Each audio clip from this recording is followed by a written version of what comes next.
नमस्कार. योजना बंद होतील पण माहिती नाही. मी संभाजी गायकवाड पुन्हा एकदा स्वागत आहे आपल्या सर्वांचं योजना दरबारमध्ये.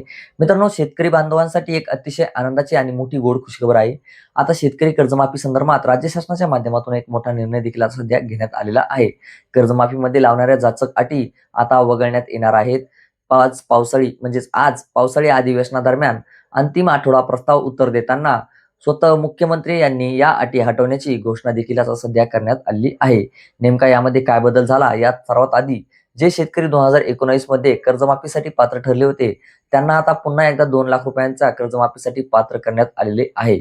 तसेच नियमित कर्ज भरणाऱ्या शेतकऱ्यांसाठी देखील प्रोत्साहनपर अनुदान मिळवण्यासाठी जी 2026 आणि 27 ची जी अट होती, ती अट सुद्धा आता हटवली जाणार आहे.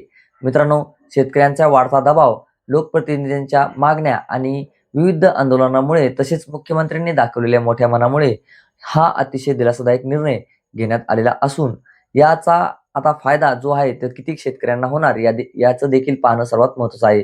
आता यामध्ये जवळपास साधारणपणे 12 ते 15 लाख शेतकरी जे या कर्जमाफीपासून वंचित राहण्याची जी भीती होती, आता त्यांना सर्वांना देखील मोठा दिलासा मिळणार आहे. तसेच नियमित कर्जदारांना प्रोत्साहनपर अनुदान सुद्धा आता लवकरच मिळेल. पुढची प्रक्रिया जी काही असेल ती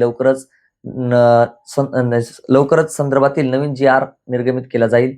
जी-आरच्या माध्यमातून निकषांमधील बदलाचे शुद्धीपत्रक देखील काढले जाणार आहेत, जेणेकरून हे सर्व नवीन शेतकरी या योजनेसाठी पात्र ठरतील. मित्रांनो, या कर्जमाफीसाठी प्रयत्न केलेल्या प्रत्येक शेतकऱ्यांचे, शेतकरी नेत्यांचे, लोकप्रतिनिधींचे आणि सरकारचे देखील आपल्या योजना दरबार चॅनलच्या माध्यमातून मनापासून स्वागत व्यक्त करूयात किंवा आभार व्यक्त करूयात. हा मोठा दिलासा समजूयात. आता या संदर्भातील जे काही पुढचे अपडेट्स येतील ते आपण वेळोवेळी पाहणारच आहोत. भेटूयात नवीन माहितीसह, नवीन अपडेटसह. तोपर्यंत धन्यवाद.